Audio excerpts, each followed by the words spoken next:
আল্লাহর প্যারা নবী মুহাম্মদ রাসূলুল্লাহ রূহ মুবারক নেওয়া হলো। বুঝে যদি নবীও চলে যেতে হয় সেখানে তো আপনার থাকার কোনো ব্যবস্থা নেই। চিন্তা করেন আপনার ঘরটা কত লক্ষ টাকা, আপনার অবস্থান কত কোটিপতি শিল্পপতি, সব বৃদ্ধা সব বানর আমার আপনার পর হবে, কিচ্ছু সঙ্গে যাবে না, একমাত্র রাসূলুল্লাহর সুন্নাত, আল্লাহর হুকুম, রাসূলুল্লাহর আদর্শ আমার আপনার কবর ও হাসরের নাজাতের ফয়সালা হবে। চিৎকার দিয়ে বলেন সুবহানাল্লাহ। আমরা কি আখিরাতে আযাব চাই না নাজাত চাই? আরো জোরে বলেন, আযাব চান না নাজাত চান? আমরা কি অশান্তি চাই না শান্তি চাই? দোজখ চাই না বেহেশত চাই? আল্লাহ চাই না শয়তান চাই? আরো জোরে বলেন কি চাই? আল্লাহ রাসূল আমরা চাই কি চাই না? মুহাম্মদ রাসূলুল্লাহর রূহ মুবারক নেওয়া হলো, নিয়ে গেলেন। সাহাবায়ে কেরামের মধ্যে চিৎকার শুরু হলো, প্রিয় নবী চলে গেলেন।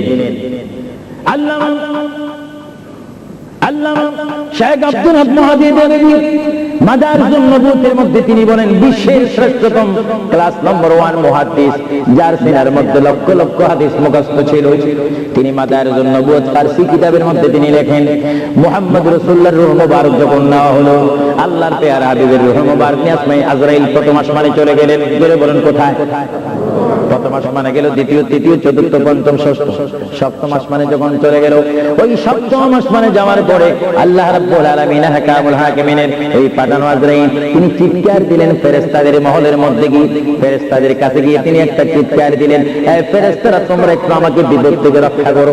আমি জীবনে অনেক রূহ নিয়েছি কিন্তু এমন একটা চিন্তা অনুভব করিনি, মুহাম্মদ রাসূলুল্লাহর রূহ মুবারক আমার হাতের মধ্যে, এই রূহুর নূরের তাজাল্লি আমি সহ্য করতে পারছি না, তোমরা এই নূরটা একটু গ্রহণ করো। ফেরেশতারা জবাব দিচ্ছে, এ আজরাইল, মুহাম্মদ রাসূলুল্লাহর রূহ মুবারক জায়গার মধ্যে এখানে কোনো জায়গা নেই। এইভাবে আজরাইল আরশ কুরসি লৌহ কলম সব জায়গার মধ্যে গেলেন, লাহুতে গেলেন, মালাকুতে গেলেন, রূহ মুবারক কোথাও রাখার জায়গা নাই। কিছুক্ষণ পরে আমার আল্লাহ ডাক দিয়ে বলে, আজরাইল, আমার বন্ধু রূহ মুবারক তোমাকে আনার জন্য বললাম, শুধু একটু পরীক্ষা করলাম, বিশ্ববাসীকে শিক্ষা দিয়ে দিলাম। এ আজরাইল, আমার বন্ধু রূহ মুবারক বন্ধুর বড়ি ছাড়া দ্বিতীয় কোনো জায়গা রাখেনি বন্ধু রূহ মুবারক রাখার জন্য। এ আজরাইল, তুমি দেরি করো না, যে মদিনা থেকে সাহাবায়ে কেরামের সামনে বন্ধু রূহ মুবারকটা নিয়ে এসেছো, আবার ওই জায়গায় গিয়ে রূহ মুবারকটা দিয়ে আসো। বলেন সুবহানাল্লাহ, বলেন আল্লাহু আকবার, বলেন ইয়া রাসূলুল্লাহ। এটা হুকুম কার? রূহ মুবারকটা আবার নিয়ে আসলো। রূহ মুবারক নিয়ে আসার পরে হযরত আব্বাস বলেন, হযরত আলী বলেন, হযরত ওমর বলেন, সাইয়্যিদনা আবু বকর সিদ্দিক বলেন, বিশেষ করে হযরত আব্বাস রাদিয়াল্লাহু তাআলা বলেন, আমি দেখতে পেলাম আল্লাহর নবী চেহারা মুবারক উপরে কাপড় ছিল, কাপড়টা যখন ছিল হঠাৎ করে আমি দেখি আল্লাহর নবীর জবান মুবারক যেন নড়াচড়া করতেছে। সুবহানাল্লাহ।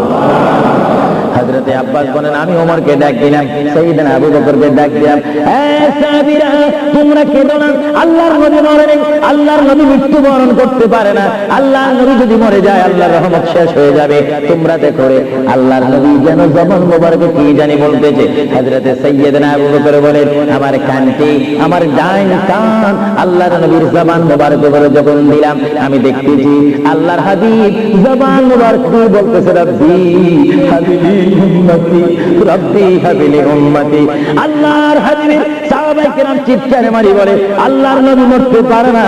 আল্লাহর নবীর কাফন মোবারকের কাপড় যখন একটু সরানো হলো, আমার নবী একটু মুস্কি হাসি দিলেন। সাইয়্যিদনা আবু বকর বলেন, আমি রাসূলের মুস্কি হাসি দেখে একটা ইঙ্গিত পেলাম, আমাকে এই অবস্থাও তোমরা কবর দিতে হবে। জোরে বলেন সুবহানাল্লাহ, আরো জোরে বলেন।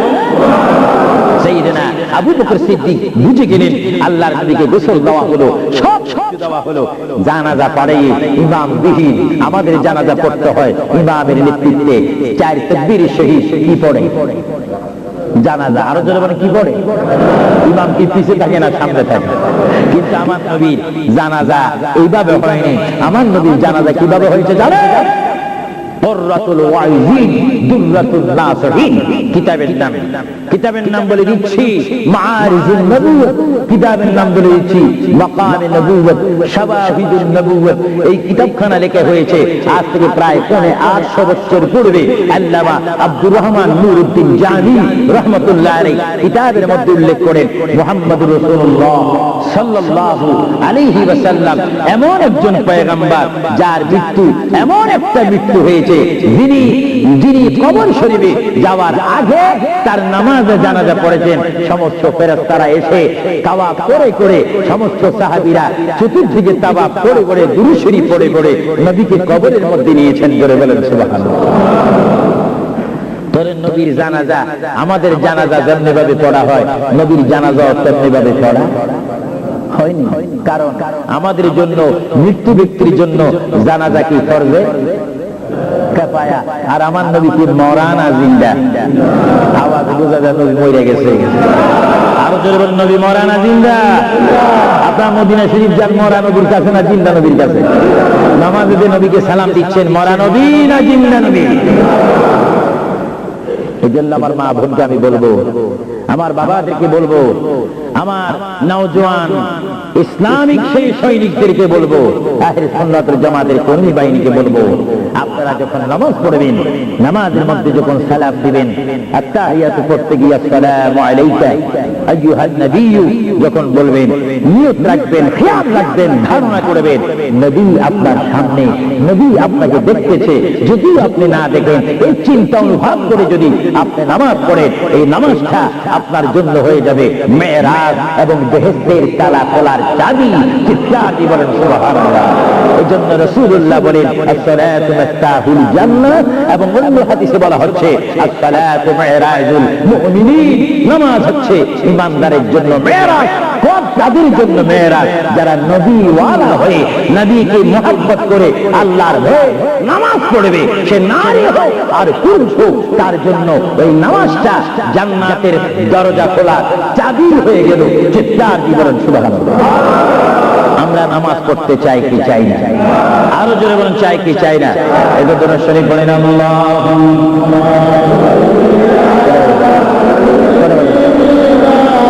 মাওলানা মুহাম্মদ ওয়া আলা আলি সাইয়্যিদিনা। এটা জোরে জোরে মুহাব্বতে বলুন আল্লাহ।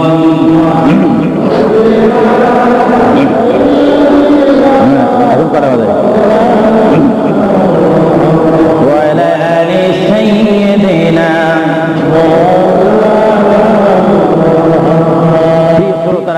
আপনাদের প্রতি অনুরোধ, আমাদের শেষ একটি দায়িত্ব রয়েছে দোয়া।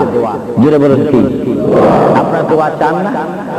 অবশ্যই আসরের নামাজ পড়ার টাইম থাকবে, আপনারা বাসায় গিয়ে নামাজ পড়তে পারবেন। আপনাদের কাছে আমার অনুরোধ রইল, কবর থেকে আমাদের সামনে উপস্থিত হবে হাসর। জোরে বলুন কি? আমি আপনি যখন কবরের মধ্যে যাব, যেই কবর হবে মাটি, যেই কবর হবে পাটিবিহীন, পাটি থাকবে না, চাটাই থাকবে না, বালিশ থাকবে না, আপনার বেডশিট থাকবে না, সেখানে এয়ার কন্ডিশন থাকবে না, সেখানে আপনাকে শোয়াই দিবে যে মানুষটি কুটিপতি ছিলেন, শিল্পপতি ছিলেন, বুদ্ধিজীবী ছিলেন, আইনজীবী ছিলেন, চিন্তাবিদ ছিলেন, রাজনৈতিক অরাজনৈতিক লিডার ছিলেন, ব্যক্তিত্ব ছিলেন, ব্যক্তি নিয়ে আপনি পৃথিবীতে ফখর করেছিলেন। আজকে সেই মানুষটি 3.5 হাত কবরের মধ্যে সমাজবিহীন, সাথীবিহীন কবরের মধ্যে যখন পিঠা লাগাবে, ওই পিঠা লাগাইবার টাইমে একটা দোয়া করা হয় কি হয় না? আরো জোরে বলুন হয় কি হয় না? আমার ভাইরা বলেন বিসমিল্লাহি ওয়া আলা মিল্লাতি রাসূলিল্লাহ বলা হয় কি হয় না? কি বলা হয়? বিসমিল্লাহি ওয়া আলা মিল্লাতি রাসূল। কার মিল্লাতে রাখবেন আপনাকে আমাকে? নবী। আর জোরে বলুন কার? আপনাকে আমাকে রাসূলের মিল্লাতে রাখবে, আর আমরা সেই রাসূলের কোলে যেতে চাই কি চাই না? রাখার পরে যখন আপনার কবরের উপরে সরাসরি মাটিগুলা যেন বড়িতে না লাগে, বাঁশ দেবে, কাঠ দেবে, তারপরে বরফ দিবে, কলা পাতা দেয় বাংলাদেশে, এখানে কি দেয় জানি না। চাটাই দে মনো বা কাঠ দে, ডাকনি দে, সরাসরি মাটি যেন আপনার মৃত্যু ব্যক্তির গায়ে না লাগে।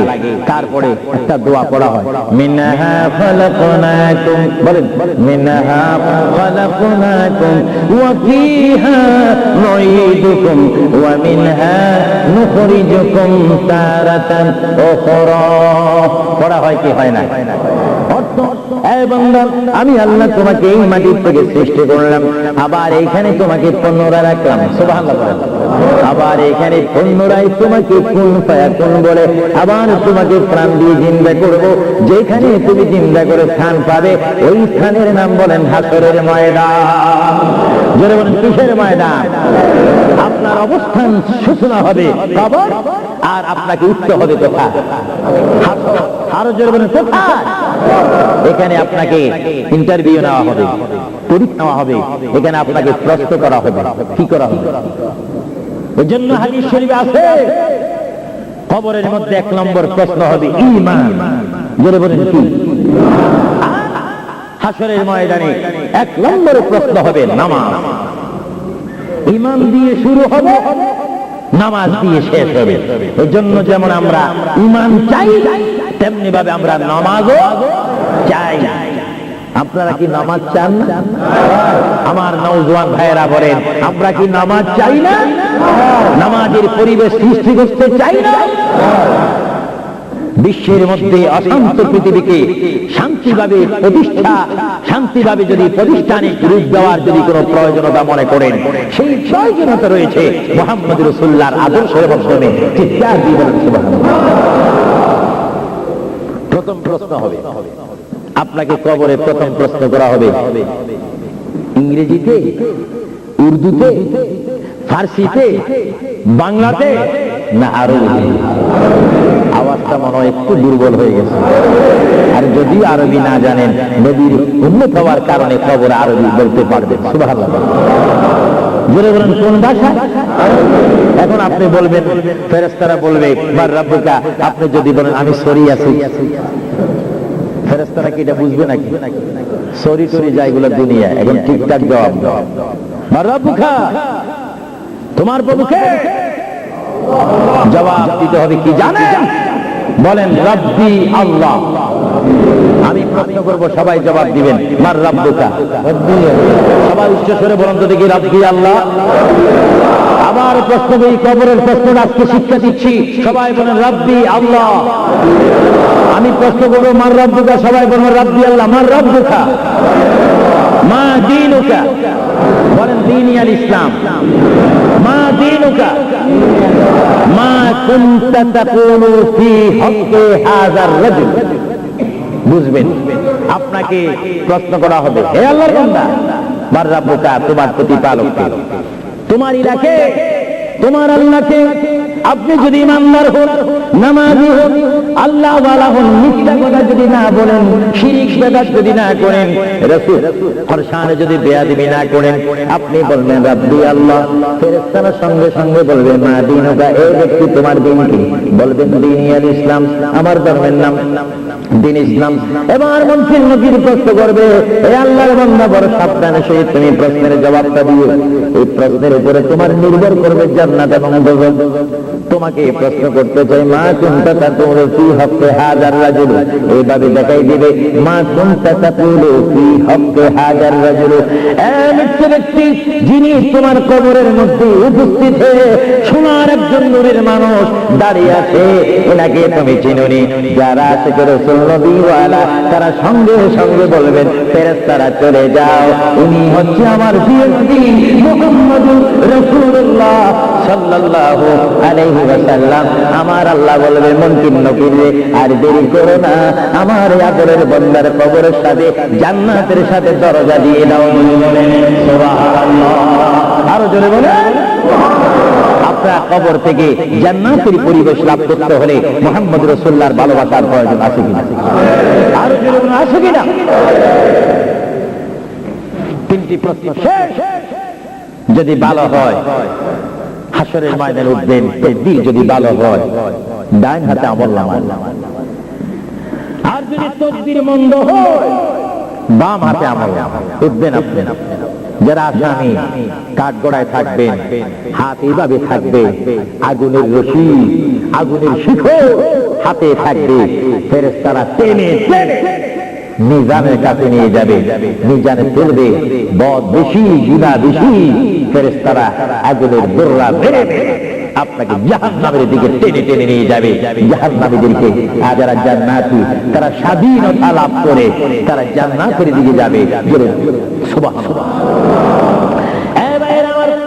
আল্লাহর নবী দু জাহানের বাদশা নবী মুহাম্মদ রাসূলুল্লাহ সাল্লাল্লাহু আলাইহি ওয়াসাল্লাম বলেন, এমন অবস্থার মধ্যে হাসরের ময়দানে আমরা সবাই উঠব। হাসরের ময়দানে যখন আমরা সবাই উঠব, ময়দান থেকে উঠার পরে আমরা সবাই হাসরের ময়দানে উপস্থিত হব। হাসরের ময়দানে উপস্থিত হওয়ার পরে এই মুহূর্তের মধ্যে আল্লাহর প্রিয় নবী দু জাহানের বাদশা নবী মুহাম্মদুর রাসূলুল্লাহ সাল্লাল্লাহু আলাইহি ওয়াসাল্লামকে আমরা সবাই তাল্লাশি করব। হাসরের ময়দানে 12 সূর্যের তাপ যখন আমার আপনার মাথার উপরে থাকবে, ওই মুহূর্তের মধ্যে আমরা সর্বপ্রথম আমাদের বাবা আদম নবীর কাছে যাব। জোরে বলেন সুবহানাল্লাহ। নবী আরো জোরে বলেন, আমাদের বাবার নাম কি? আদম আলাইহিস সালাম। বলেন, জোরে বলেন, বাবার নাম কি? ওনাকে আমরা বাবা বলতে কি লজ্জা পাই নাকি? তিনি কি দ্বিতীয় মানুষ না প্রথম মানুষ? জোরে বলেন, কোন মানুষ? আদম আলাইহিস সালামের বাবার নাম কি? চিন্তায় বুঝাবে আপনারা অনেকে জানেন, বলেন না নাই? জোরে বলেন, আদম আলাইহিস সালাম বাবা, মা নাই, দাদা। তো দাদা দাদি ছাড়া, মা বাবা ছাড়াও আল্লাহ মানুষ তৈরি করতে পারে কিনা? আরো জোরে বলুন না, পারে কিনা? এই ক্ষমতা কার? ইন্নাল্লাহা আলা কুল্লি শাইইন কাদির। যিনি সর্বময় শক্তির মালিক, ক্ষমতার মালিক, তিনি কে? আরো জোরে বলুন, তিনি কে? আমরা সবাই কবর থেকে হাসরের ময়দানে উঠব। আমি আজকে একটি কথাও কোরআন হাদিসের বাহিরে বলিনি, কিচ্ছা বলার সময় নেই। আমি আহলে সুন্নাহ ইসলামিক ফাউন্ডেশনের প্রেসিডেন্ট থেকে শুরু করে সকল মেম্বারকে, জেনারেল সেক্রেটারি থেকে শুরু করে সকল এলাকাবাসীকে, ওয়ার্ল্ড হামেদ সকল ইমানি ভাইদেরকে ধন্যবাদ, পায়েন্দাবাদ, মোবারকবাদ, জিন্দাবাদ, ধন্যবাদ জানাচ্ছি, আমোদ জানাচ্ছি।